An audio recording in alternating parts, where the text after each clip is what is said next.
स्वागत है। आज हम एक बड़े ही जरूरी मुद्दे पर बात कर रहे हैं, करियर में लगातार आगे कैसे बढ़ा जाए।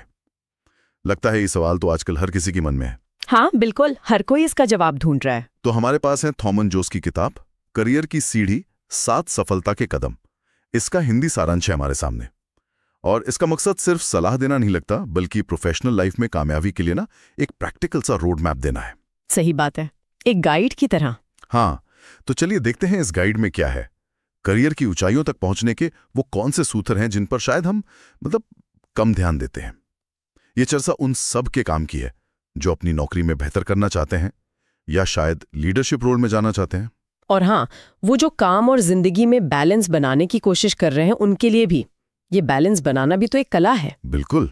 तो किताब ना सीधे 7 कदमों की बात करती है। पहला कदम सुनने में तो आसान लगता है, बड़ा सोचो लेकिन प्लान प्रैक्टिकल रखो। मतलब बड़े सपने देखना जरूरी है, पर उन्हें हकीकत बनाने के लिए ठोस करने लायक प्लान भी चाहिए। हाँ, और यहीं पर शायद थोड़ी मुश्किल आती है, वो प्रैक्टिकल वाला हिस्सा। अच्छा। हाँ, मतलब बड़े सपने देखना तो ठीक है, पर उन्हें छोटे छोटे रोज के कामों में कैसे तोड़ें। किताब शायद इसी पर जोर दे रही है कि एक्शन प्लान के बिना महत्वाकांक्षा खोखली सी है। सही कहा। कई लोग शायद यहीं चूक जाते हैं, रोज क्या करना है वो तय नहीं कर पाते। बिल्कुल। और यहीं से शायद दूसरा कदम जुड़ता है, स्किल पर ध्यान दो, सिर्फ बायोडेटा पर नहीं। ये बहुत जरूरी है आज के जमाने में। हाँ, आजकल डिग्री या आपने लिस्ट में क्या क्या लिखा है उससे ज्यादा जरूरी ये है कि आप सच में क्या कर सकते हैं, मतलब आपकी असली काबिलियत। हाँ, टेक्निकल स्किल्स तो हैं ही, पर सॉफ्ट स्किल्स जैसे कम्युनिकेशन है, प्रॉब्लम सॉल्विंग है, उनकी अहमियत तो बहुत बढ़ गई है। बिल्कुल। कागज शायद दरवाजा खोल दे, पर कमरे में टिके रहने के लिए तो स्किल ही चाहिए। सही बात। और ये स्किल्स ऐसे नहीं है एक बार सीख ली और बस। इसीलिए तीसरा कदम आता है, समय के साथ अपडेट रहो। मतलब सीखते रहना। हाँ, सिर्फ नई चीजें सीखना नहीं, बल्कि ये समझना कि इंडस्ट्री किधर जा रही है, उसके लिए कौन सी नई स्किल्स चाहिए होंगी। जो बदलते माहौल के साथ खुद को नहीं ढालते ना, वो पीछे रह जाते हैं। ये तो सीधा दूसरे कदम से जुड़ा है। हाँ बिल्कुल। अपडेट रहने का मतलब ही है लगातार नई काम की स्किल्स डेवलप करना। तो ठीक है, स्किल्स भी हो गई, अपडेट भी रह लिए, पर अगर अंदर से तैयारी ना हो तो, मतलब माइंडसेट ठीक ना हो तो, यही चौथा कदम आता है, सही सोच रखो। हाँ, ये सिर्फ पॉजिटिव सोचने से ज्यादा है। क्या मतलब इसका फिर? इसका मतलब है मुश्किलों को एक मौके की तरह देखना, चैलेंजेस से सीखना, हार ना मानना और बदलाव को अपनाने के लिए तैयार रहना। अच्छा, वो जिसे आजकल ग्रोथ माइंडसेट कहते हैं। हाँ बिल्कुल वही। ये लचीलापन और सीखने की इच्छा ही आपको दूसरों से अलग बनाती है। टैलेंट अपनी जगह है, पर सही नजरिया उसे सही दिशा देता है। और जब आप सीखने और बढ़ने को तैयार है, तो अगला कदम मतलब 5वां कदम अपने आप समझ आता है। हाँ, वो है गुरु और प्रतिक्रिया लो, मेंटरशिप और फीडबैक। जी, अकेले चलना मुश्किल होता है करियर में। सही बात है। एक अच्छा मेंटर या गाइड आपको वो रास्ता दिखा सकता है जो शायद आप खुद ना देख पाएं। और फीडबैक, खासकर वो वाली जो थोड़ी सुनने में मुश्किल लगे, रचनात्मक आलोचना जिसे कहते हैं। हाँ, वो सोने की तरह है, कड़वी लगती है, पर सुधार तो वहीं से होता है। पर सवाल ये है कि सही मेंटर मिले कैसे, या मुश्किल फीडबैक को पॉजिटिव तरीके से लें कैसे। ये भी तो एक स्किल है। हाँ, ये भी है। किताब शायद बताती होगी कि मेंटरशिप एक 2 तरफा रिश्ता है, देना भी पड़ता है, लेना भी। और फीडबैक को पर्सनल अटैक न समझकर सुधार के एक टूल की तरह देखना जरूरी है।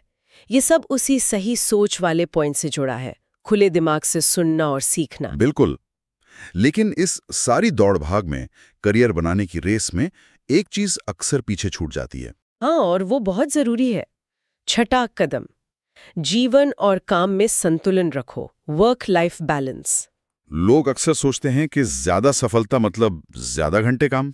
हाँ, ये बहुत कॉमन सोच है, पर यह किताब शायद याद दिलाती है कि लंबे समय तक अच्छा परफॉर्म करने के लिए आपकी सेहत, मानसिक शांति, परिवार, ये सब भी उतने ही जरूरी हैं।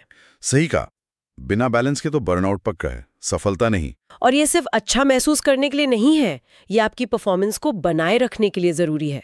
ये संतुलन ही आपको रिचार्ज करता है, ताकि आप काम पर अपना बेस्ट दे सकें। बिल्कुल। और फिर आता है 7वां और शायद सबसे बुनियादी कदम, जो इन सबको एक तरह से जोड़ता है। कौन सा? वो है हमेशा सीखते रहो, कंटिन्यूअस लर्निंग। अच्छा, लर्निंग कभी खत्म नहीं होनी चाहिए। बिल्कुल नहीं। सीखना कोई मंजिल थोड़ी है, ये तो सफर है। दुनिया बदल रही है, टेक्नोलॉजी बदल रही है, काम करने के तरीके बदल रहे हैं। हाँ, अगर आपने सीखना बंद कर दिया तो समझ लीजिए आपने आगे बढ़ना बंद कर दिया। यही वो इंजन है जो करियर की गाड़ी को चलाता रहता है। तो अगर हम इस पूरी गाइड का सार देखें तो ये सिर्फ 7 अलग-अलग टिप्स नहीं है, ये एक पूरा सिस्टम है जो आपस में जुड़ा हुआ है। कैसे? देखिए, बड़ी सोच को प्रैक्टिकल प्लान और सही स्किल से जमीन पर उतारना, फिर बदलते वक्त के साथ अपडेट रहना, पॉजिटिव और फ्लेक्सिबल सोच रखना, दूसरों से सीखना मतलब मेंटरशिप और फीडबैक, जीवन में बैलेंस रखना और कभी सीखना बंद न करना, ये सब मिलकर ही करियर में लगातार तरक्की का रास्ता बनाते हैं। मतलब ये सब एक साथ काम करते हैं। हाँ, ये गाइड यही दिखाती है कि सफलता कोई रातों रात मिलने वाला जादू नहीं है। ये लगातार कोशिश, समझदारी और सही दिशा में मेहनत का नतीजा है। वाकई ये सिर्फ किताबी बातें नहीं लग रही हैं। ऐसा लग रहा है जैसे करियर बनाने के लिए एक ठोस एक्शन लेने लायक फ्रेमवर्क मिल गया हो। इसमें गहराई भी है और ये प्रैक्टिकल भी लगता है। बिल्कुल। तो आज की इस चर्चा के बाद एक सवाल मन में आता है सोचने के लिए, क्या? कि इन 7 कदमों में से अगर कोई अपने मौजूदा करियर के पड़ाव को देखे तो कौन सा कदम ऐसा है जिस पर शायद सबसे पहले या सबसे ज्यादा ध्यान देने की जरूरत महसूस हो रही हो? हाँ। ये सोचने वाली बात है अपने